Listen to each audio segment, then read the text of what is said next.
when you tax the rich or the wealthy a lot, they can't create these types of incentives for people. They can't take the guy who's making $8 an hour and give him $80,000 because they owe Uncle Sam too much.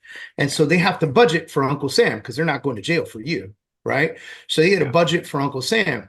But when you go to the wealthy and you incentivize them by saying, I'm going to reduce the amount of taxes that you pay, in return, you need to create jobs and business. Then the people go, yeah, this is smart, because the more people we hire, the more business we can create, the bigger the business can become. So yes, I will pay less taxes. Thank you very much. And I will ensure to employ and to build and to create consistently enough in accordance with our agreement. And then what happens? People go, well, if the wealthy are not paying taxes, where are we going to get the money from? Hello, they just employed another 600 people. Those people pay taxes. Yeah. Yes, they're not paying a lot, but 600 people paying normal taxes at $50,000 to $80,000 a year is way better than one person paying too much tax and not having people employed.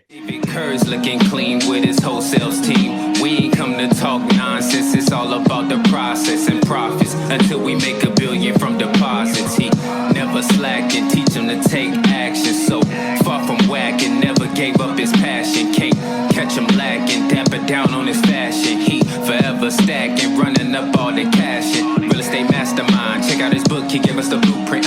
Really can't hate the grind. Put in the work, no making excuses. Quitting's a waste of time. You made it this far, don't make your life useless. Pull up and taste the wine. He got the flavor, mixing the juice. All right, welcome back, everybody, to the Freedom Achiever podcast.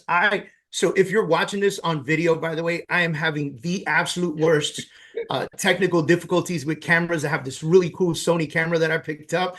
And right now, this is being recorded on my cell phone by a makeshift tripod that's trying its best to hang on to my monitor. So if you see my camera moving around a lot, it's because I'm trying to get this tripod in the perfect position where it doesn't want to slide off and fall. If it falls, please feel free to go to the comments and laugh at me. Welcome again to the Freedom Achiever podcast. My name is David Adam Kurz. I am the head coach and founder at the Freedom Organization. We're a coaching consulting company for the real estate industry. And what we do is we focus on sales. And we believe and in our hearts that if you can master sales, you can master income. If you can master income, you can master investment. If you can master investment, you can master freedom. And that's why we named the company what we named it. Whatever your freedom is, time freedom, location freedom, which we're going to talk a little bit about today, by the way, Mr. Puerto Rico. And we talk about, financial freedom and all these amazing things that I truly believe everyone is chasing at some point of their lives, right? And so we're going to quickly dig in because our job is to bring you freedom achievers to the table all the time that can bring benefits, talking about their lives, their businesses, their pains, their happiness, their wins, their losses, to help you in your life and business, whether it be life, business, I don't care. Because our goal at the Freedom Achiever podcast and our goal and our mission at the Freedom Organization is to impact the lives and businesses positively of over 1 million people. So today we get to do that with Mr. Andres Munar. Thank you very much for being on the podcast with me, sir. Thank you so much for having me, David. Really excited to be here.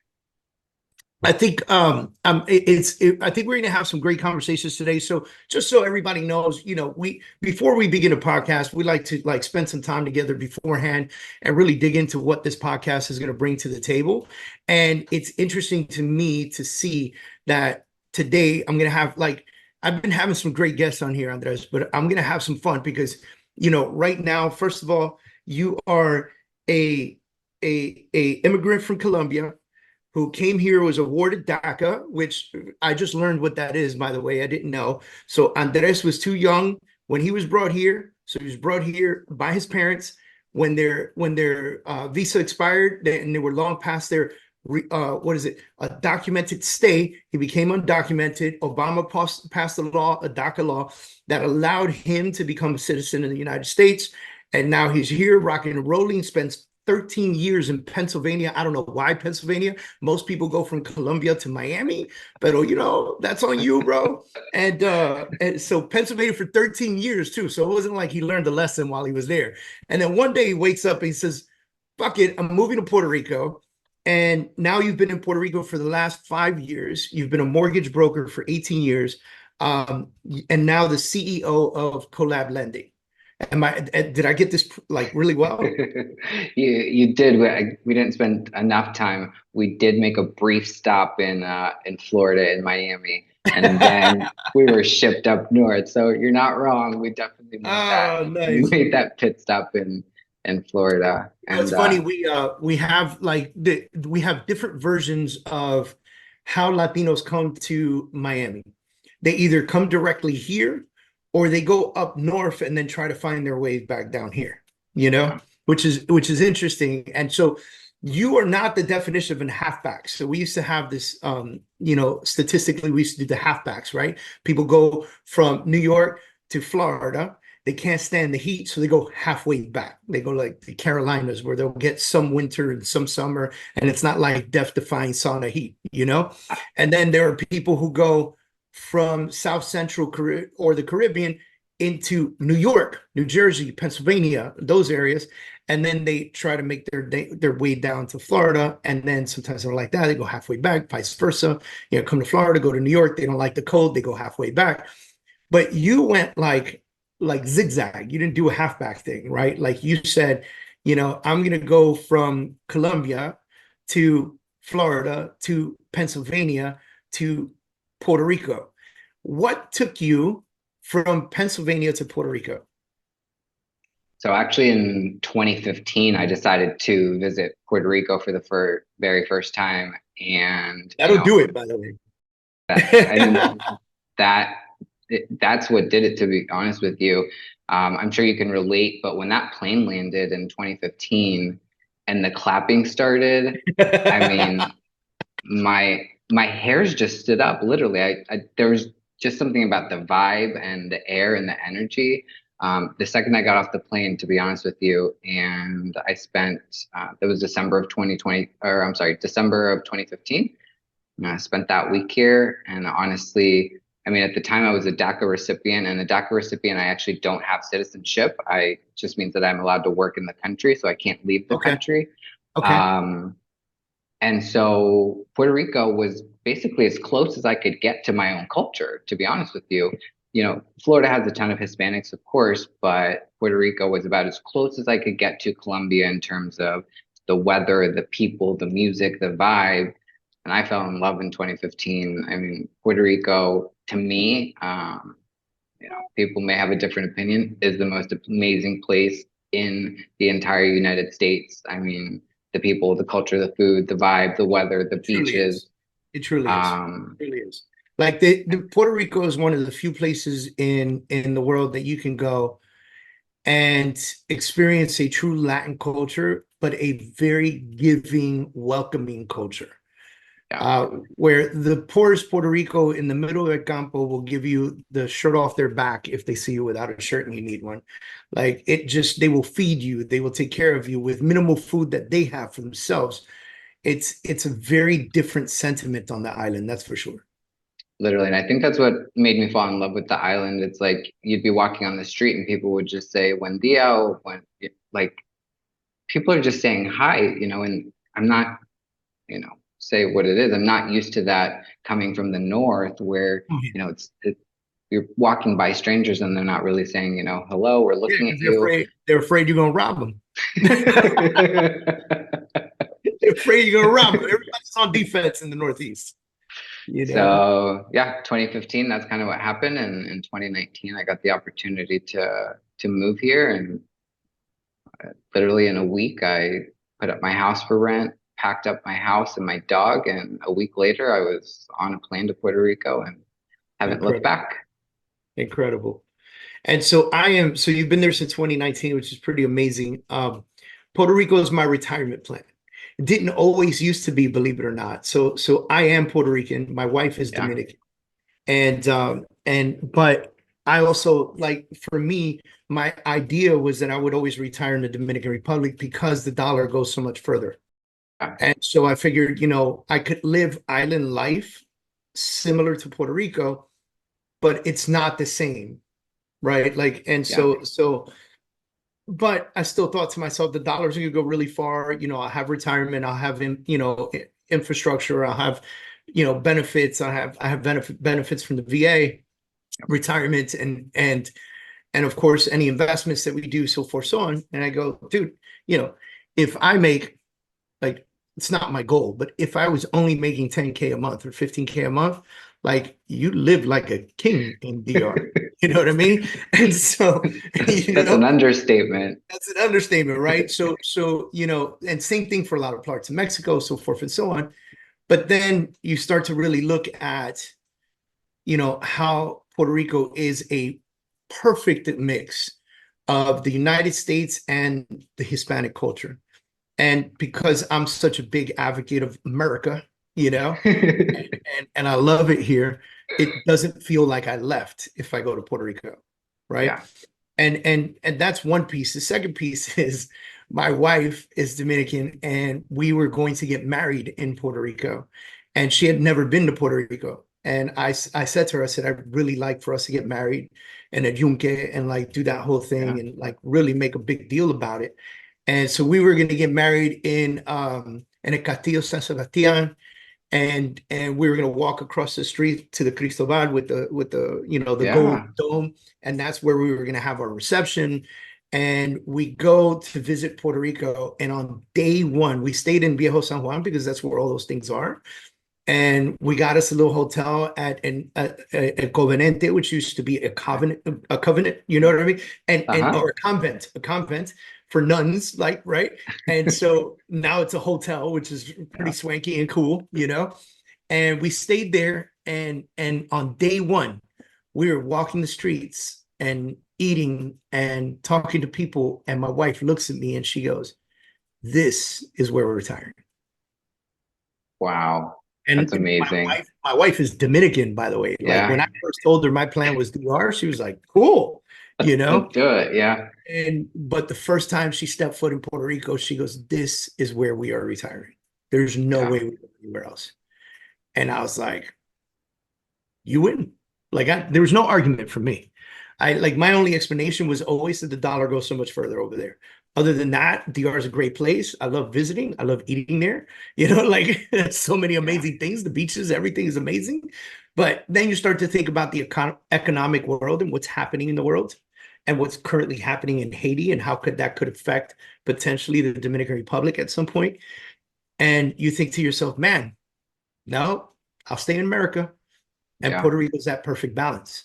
I haven't been to the DR, but I think one of the biggest differences that I have heard is probably the economic thing, that in the DR, there's probably only certain places that you would want to live in, right? Because like everything outside of that is not so economically pleasing, but versus Puerto Rico, I think yes, and partially no. I think, the Dominican Republic is really stepping up to the plate. So Santo Domingo downtown area and all the major places that have resorts. Well, now the resorts, it used to be that you go to the resort, right? Like Puerto Plata or whatever, you go to the resort. And then like if you went 2 blocks away from the resort, you were in a completely different neighborhood. Like it wasn't the resort anymore.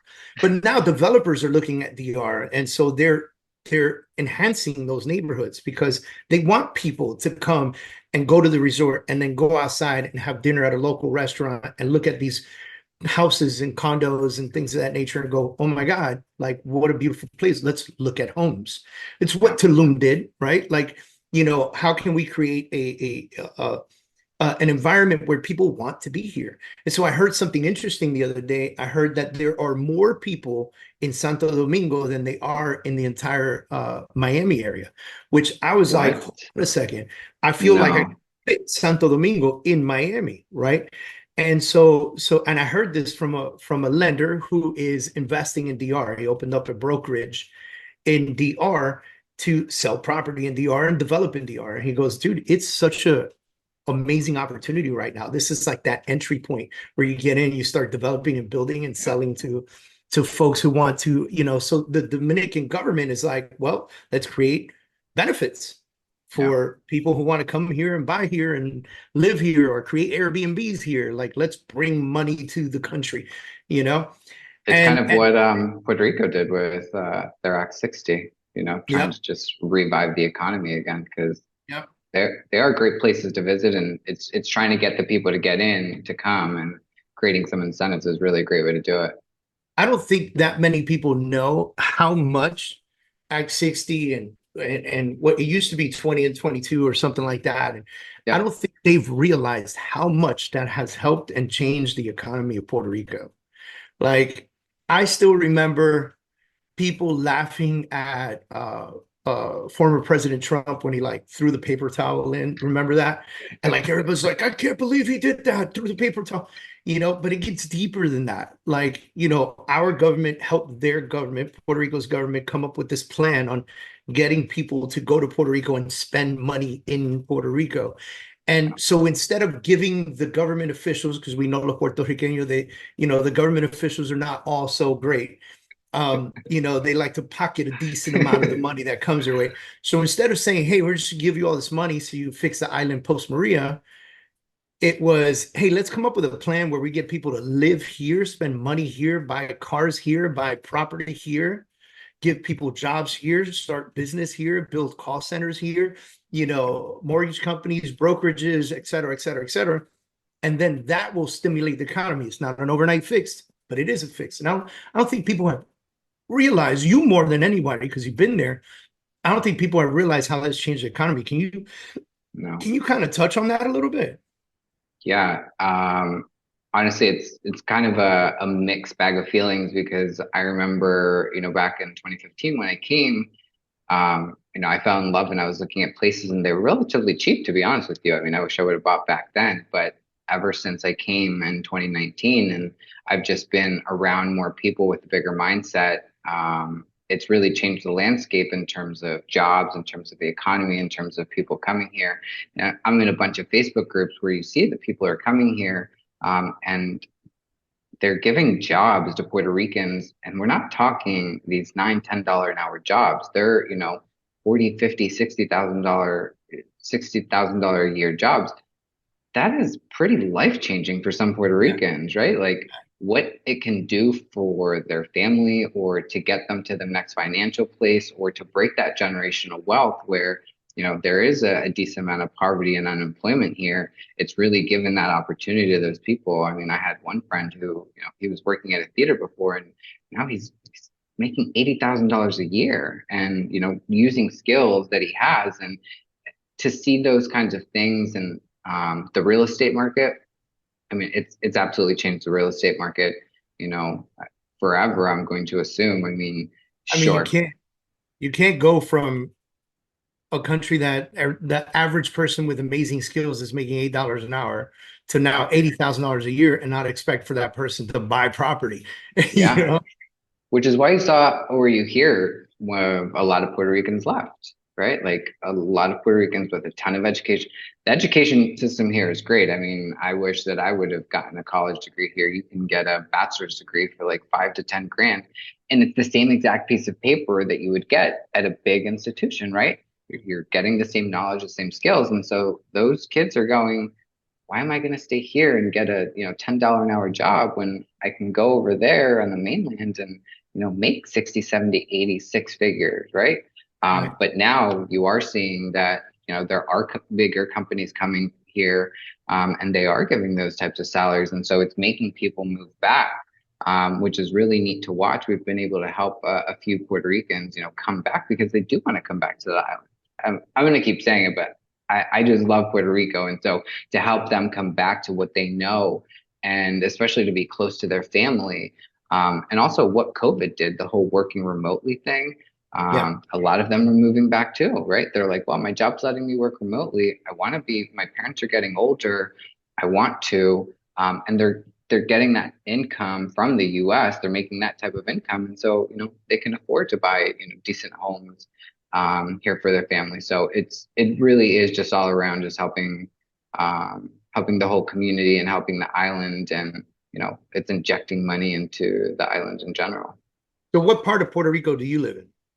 I live in San Juan, San Juan? directly in Condado. Okay, so you're in Condados, which is a great, beautiful area. Condado, Carolina, all those places are so amazing, so beautiful. I mean, we got rich resorts and residences over there, like, ridiculous. And people don't realize how amazing that is, Yeah. Then there's the community down south. What's the name of it? Palmas. Palmas, Yep. and so in Palmas, that's an amazing community. Like you drive in there and you're in a world, like golf courses, clubhouses, restaurants, homes, townhouses, condos, like you name it, it's there, and this used to be, I know some Puerto Ricans had an issue with Act 22 because now a lot of Americans were moving into that community so that they can have community, so one of my friends who lives there, he says, yeah, this community went from Puerto Ricans to Gringo Ricans, and so that's what they call themselves now, Gringo Ricans. Gringo Rican. But these are guys with money. These are guys that are following the rules, that they're making money, that they're creating business. They had to buy property, so they bought property, and so for those of you that don't know, the incentive is that you come into Puerto Rico and within 2 years, you must buy property. You can bring your cars, but you're going to pay a tremendous tax for bringing your cars, or you could come to the island and buy a car, right? Which is what they really want you to do versus pay the tax. And so, they're trying to stimulate economy by doing this.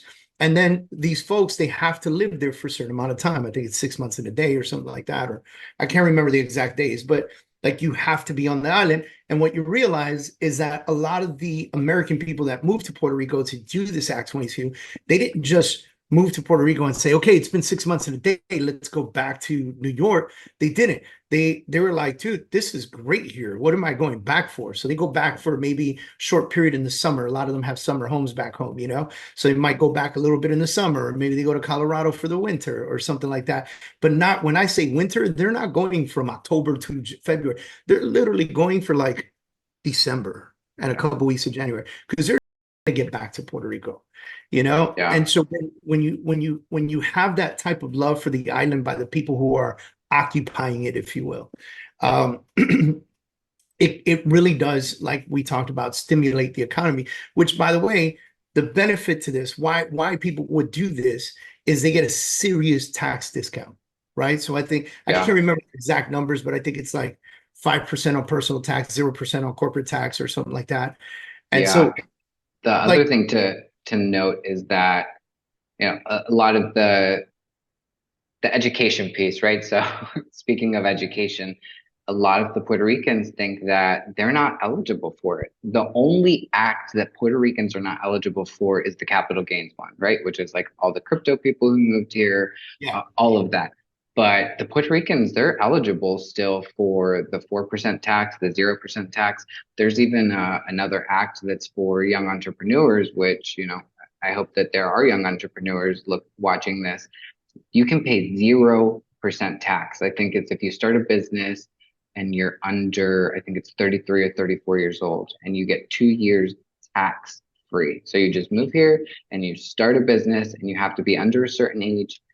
There's so many benefits, but they are available to Puerto Ricans. And so a lot of Puerto Ricans say, oh, we don't get the same benefit. The only benefit they don't get is the capital gains one, but they can start a business and still, it's 4% on 4% tax. So, I hate to segue to government and politics and everything else, but this is the perfect, like, what do they call those little trays in science where you do an experiment and you watch it grow, right? This is the perfect setting for understanding something in the political kind of segue that a lot of people disregard.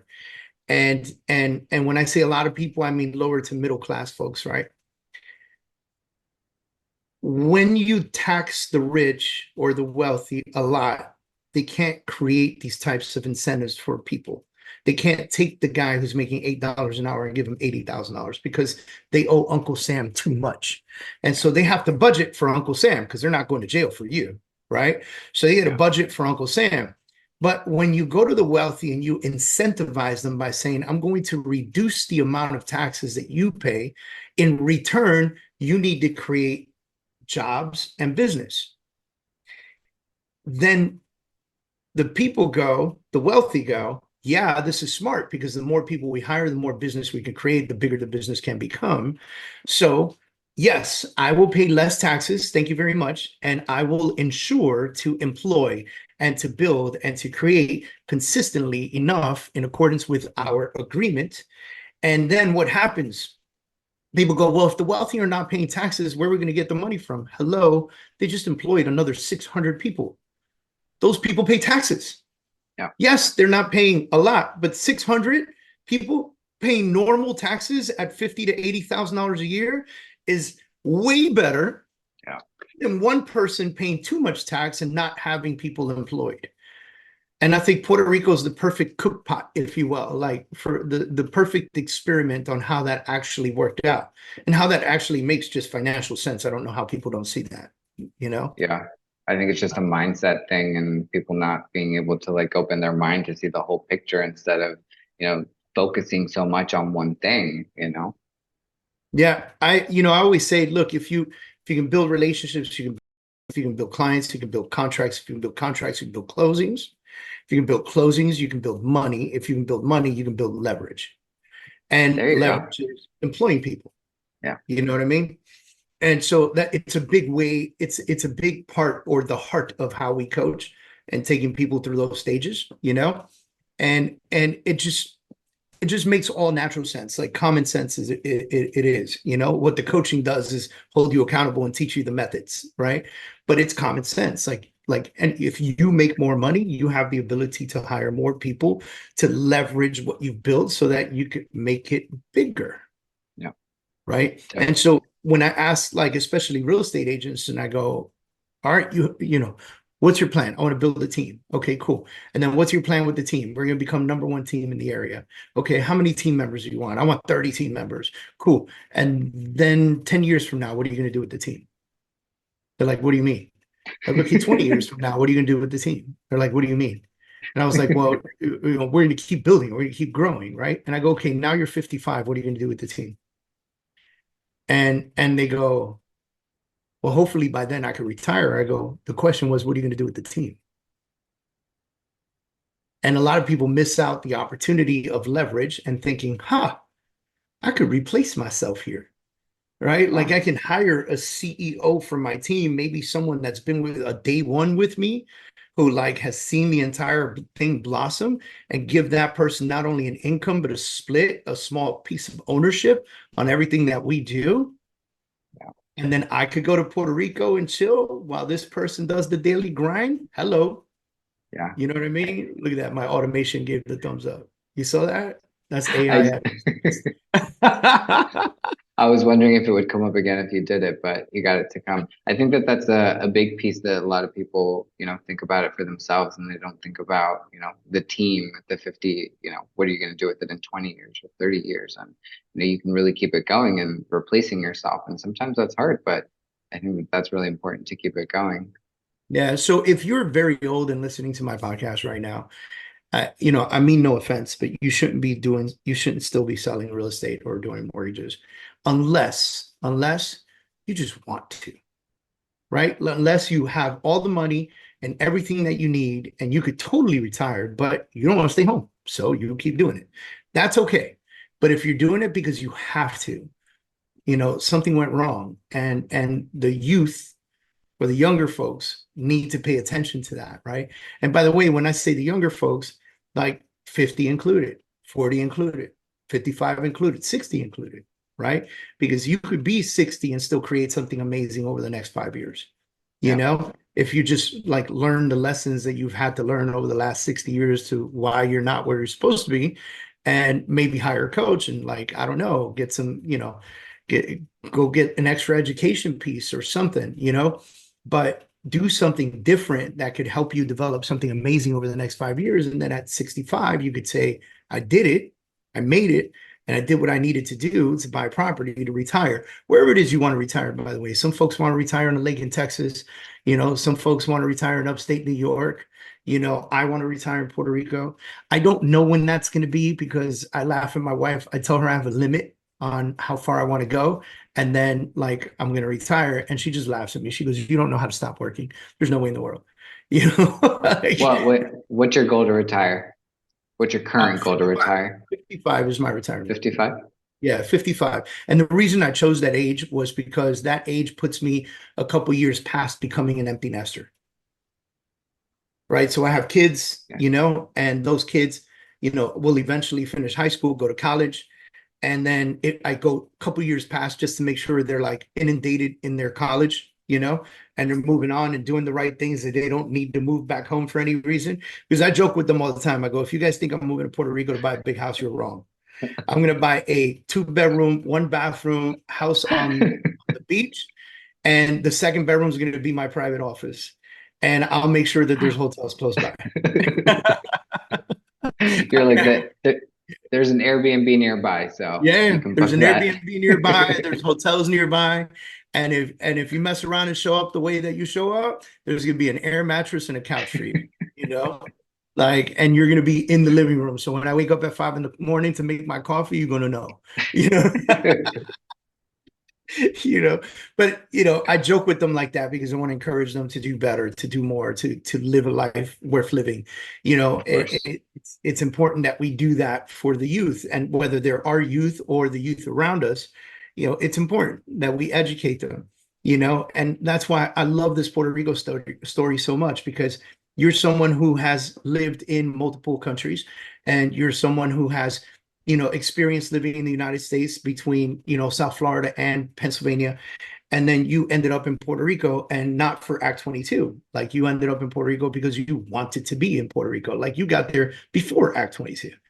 And so, these things are pretty, it's impressive to see your sentiment and then your outlook on how the economy has shifted and how people have accepted it in a positive fashion. Yeah. And we've also been able to create jobs here, and where, we did recruit some team members from, other mortgage companies, and I mean, they were paying them like 25% less than we were. And we were like, I mean, this job would pay you, this much in the US. And so to be able to take some really good talent and pay them what they're worth has also been really rewarding as well. And to also shift their mindset, because they come from, this mindset of, you have to do things this way, or, we know island time is pretty real, but to help shift their mindset and open up their minds to the way that we do business in the US in terms of building relationships. And it's really important to call back, and it's really important to text back and respond to all of your emails. And then to just go, oh my gosh, this is such a different culture or organization that I'm used to working for, has been really neat to watch. And taking on even some new talent and just watching them do the things, or the blueprint that you give them, and watch them really excel. And I mean, to change their lives literally financially is really one of the things that we really enjoyed doing down here. I think that's why I'm enjoying this conversation so much, because it's not like, look at me, look at my business, right? Which is, by the way, the typical top producer. We had that conversation earlier, right? It's look at me, look at my business, look what I've been able to accomplish. And I think a lot of people forget that we're in this for the money. Let's not forget that. Like, we don't work for free. Sorry. We're in this for the money. But if in the process of making money, I am able to lift up and enhance the lives of so many others, what an incredible opportunity. Yeah, I think that's really the fun part, is doing that, because I mean, you've been very successful, I've been very successful, and you get to a point where it's like, how much more success, or how many more homes can you sell, or how many more mortgages can you do? But it's like, now what? Or like, it's like, okay, now what? And honestly, that part has been just watching and developing people and helping them grow. And like we kind of talked about, I think more the neat thing is watching people who actually take the action, the accountability piece, because a lot of people don't like to be held accountable. But, when you watch people actually do the things that you tell them to do, and they go, holy shit, that worked, or, damn, why didn't I start doing this 3 months ago? Because it's really working. And then they just they take off and their momentum grows. Like I said, I have one guy, 2 years into the business, he did 10 million last year. He, and it's just really neat to watch and really Yeah. neat to watch them change their lives. And, you know, he used to be on the team because that's how he got started. So, but last year we let him go in terms of go outside, be commission only, and he's just absolutely crushing it. And Yeah. you know, Because he had opportunity. It's funny, for me, it came differently. Um, I didn't see that up front. I didn't see, um, if you read my personality profile, I'm a very high D. And I'm also, shocking. yeah, very high D and also very high I. My S and my C's are both below 7%. And so this is like, I'm super full force, talkative, like just everywhere. And but also, as you continue to read, you will read that I oftentimes will put money before anything else. And so for me, it wasn't the first look to say, wow, we can change lives. It was more along the lines of, all right, I'm making money. I'm going to hire people so that I can make more money. Right.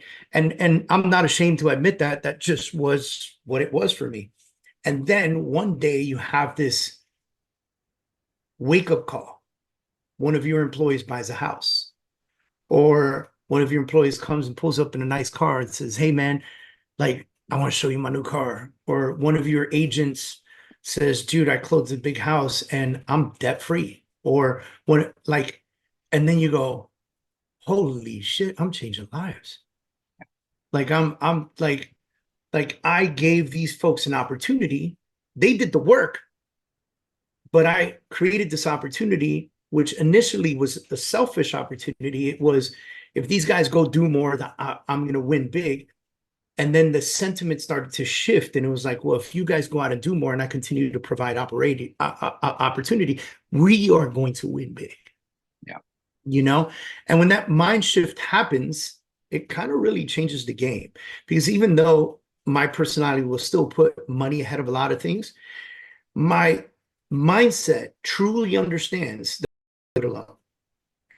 And so if I want to do it with other people, I have to absolutely 100% purposely and truly honorably care about their success, you know? And when you start to care about their success, they know it. And so they actually succeed more, right? And then you're going to have some fucked up things that happen, right? So we talked a little bit about that. People, you position yourself in a passion to help people grow, and you know that everybody's winning together, which, by the way, I've surpassed it so much. Like, I do free classes sometimes for a couple hundred people, and I don't benefit from it at all, but I know that I lifted 200 people that day, you know? And so you develop this passion for helping others, and you help 100 miles an hour, 100%. And they turn around, they fuck you over, stab you in the back, or whatever the case is. And you've had those situations. I've had those situations. Like, how hard was that first couple of times it happened to you? I think like you said, the passion is a lot of fun, right? Like you're just giving and giving and giving, and then all of a sudden you think that it's not gonna stop until, something happens. And at you that point in time, I almost like pull back, and it's not fair to the people that are still around me, right? To be honest with you, I I I put myself first, like super selfishly, and then like I just stopped giving. And so for the past year, kind of what we were chatting about, I mean, I just found myself in those situations where, people lie, cheat, steal, stab you in the back. And I mean, these are like best friends, operations managers, they're changing contracts that you don't know about. And for the past 6 years, or I'm sorry, for the past 6 months to a year, I haven't been giving to my team. I've been kind of like holding back, or I haven't been giving. And I realized over the past 2 months where I did some soul searching, I talked to some CEOs. I'm like, what is my next role? What should I be doing? I was even like, should I get out of the business? The market's tough. The people are tough. The business is tough. Everything's changing. And I don't think that, social media or the technology makes it any easier because, we have access to so much. But over the past 2 months, I came to the conclusion that you just got to keep giving, and people are going to come and go. And kind of what you said a little bit earlier is people are going to come into your life and they're going to go out of your life. And those that aren't meant to be there aren't going to be there. I do have a business partner and we've been together for 8 years. We've been through it all. And so she's really the one that I can trust, but people are always going to do what's best for them regardless. And that's a tough pill to swallow.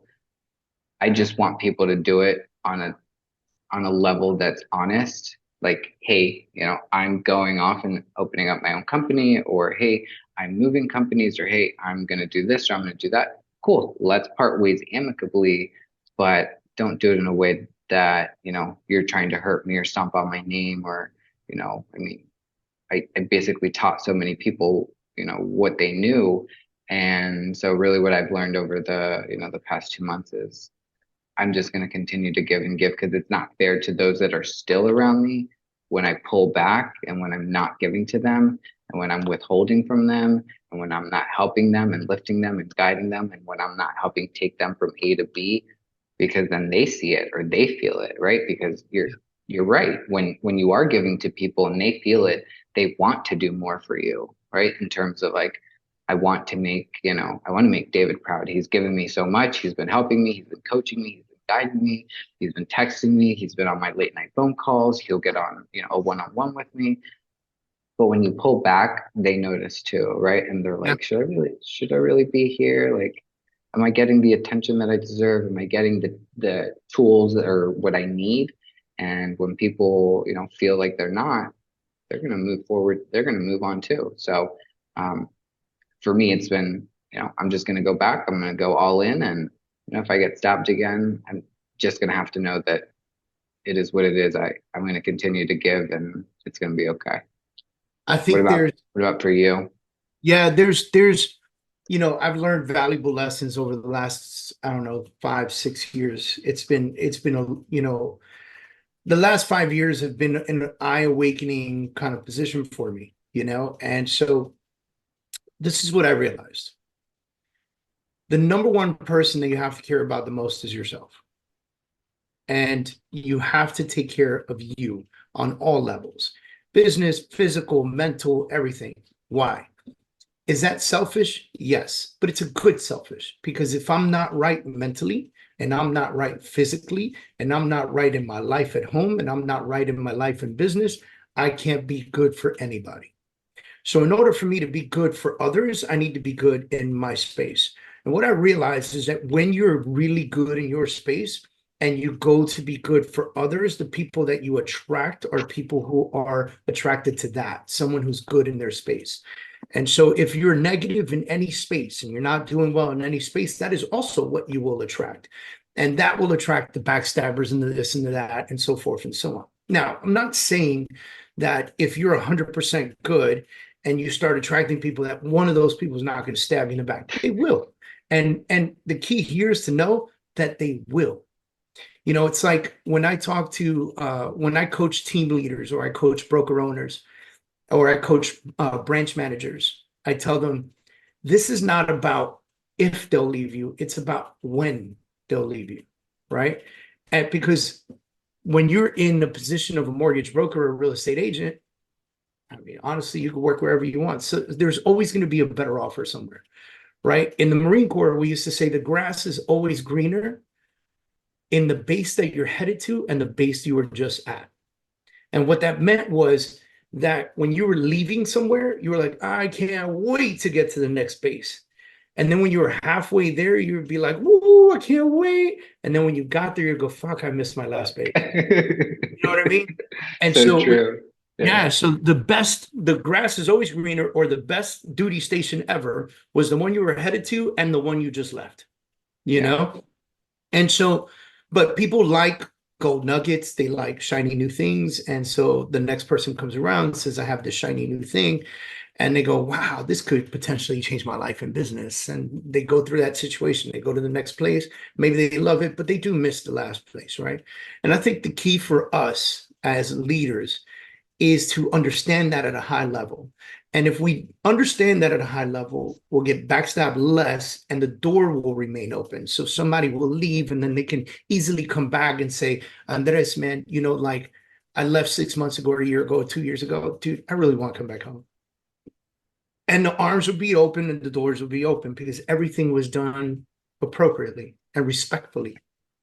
And I think that you're still going to have the backstabbers. And again, this is about realizing that they will exist. You're going to have haters.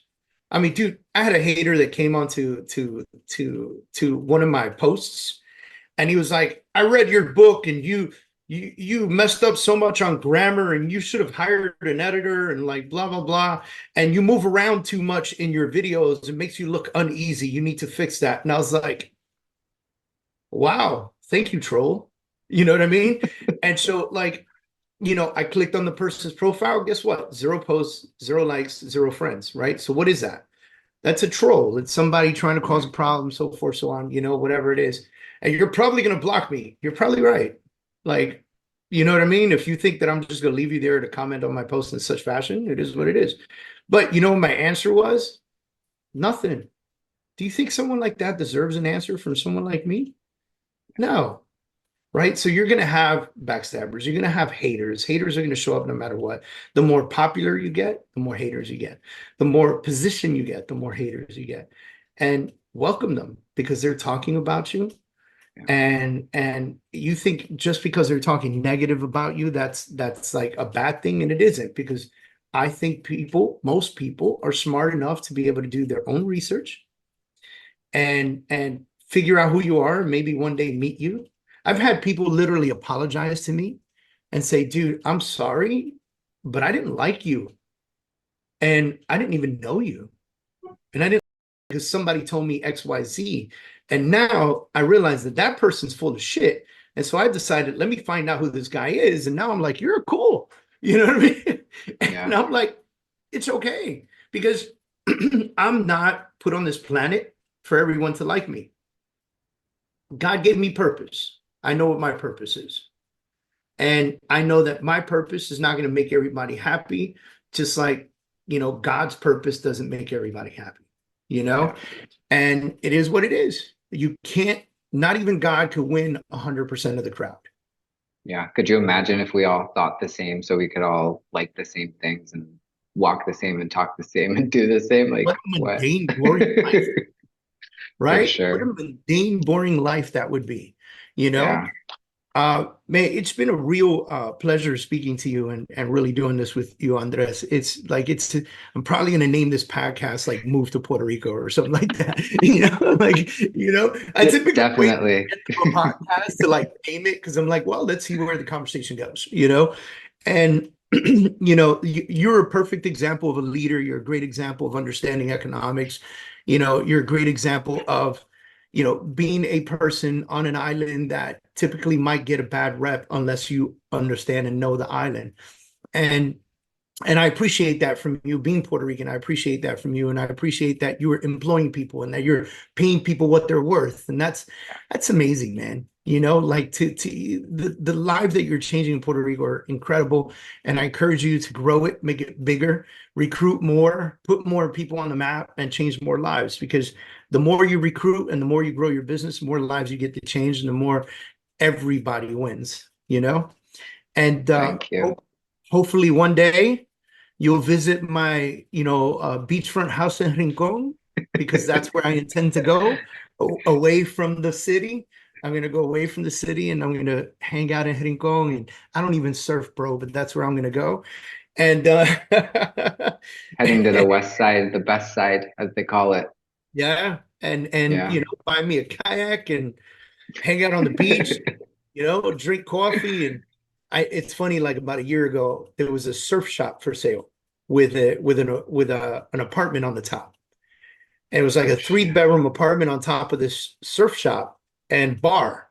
And I was like, oh, I looked at my wife. I go, "Is it time? Is it time?" That's She's like, That's "No, no, it's not. We got kids in school, in middle school, and in high school." And I'm like, "Come on, they can fend for themselves. Let's go." it. Yeah, David, I also really want to thank you for having me on today. Like I said, the past few months have been a little crazy, and just hearing some of the things that you're saying and being able to relate to you, just really reinstilling all of the thoughts that I've had for the past 2 months. And, one of the things that you said really was making sure that everything is okay with inside you. And that means, physically, mentally, emotionally, your personal relationships, your family relationships. And honestly, like all of those things were suffering because my mindset was just in a completely wasted space. And so for you to remind me of that, I did start going back to the gym. I started making sure that I was focusing on my husband, making sure I was doing the things that I need to do. And slowly everything started turning. And just, I got a lot out of what you said today. And so thank you so much for having me. Really appreciate it. Like the magic that happens simply with the gym, just the gym, just put the gym into place. You go to the gym, you feel better about yourself. You feel more confident in yourself. You feel more confident in your presence in a location like home, right? Which allows you to have better, stronger, more effective conversations with your husband, which allows you guys to have a tremendous relationship, which allows you to then leave the home with a smile on your face and do business in a different way. It just, people underestimate the importance of it. The importance of keeping yourself right and keeping yourself in good position. So I'm excited to hear that, man. That's amazing. All right. Listen, first of all, Andres, thank you for doing this with me. I really appreciate you a million times. And, very blessed to have you on the podcast with me. And maybe we can do this again sometime. Sounds good. Thanks so much. Have a great day. All right, everybody. If you enjoyed this podcast and you made it this far along, hit the subscribe button, hit the like button, hit the comment button, make us a comment, but more importantly, hit the share button and tell everybody about it. Because Definitely. we push this out on every platform. This will be on YouTube. It'll be on Instagram. It'll be on Facebook. It'll be everywhere. But we also push it out on all the sound programs. So this will be on, Google Play. It will be on Apple Podcasts and everything else. And if you're listening, just subscribe so that you know when we bring our next steps up and we bring more freedom achievers to the table and we attempt at our highest level to impact your life in a positive fashion. Thank you, everybody, for tuning in. We appreciate you. Make sure you tune in for the next ones.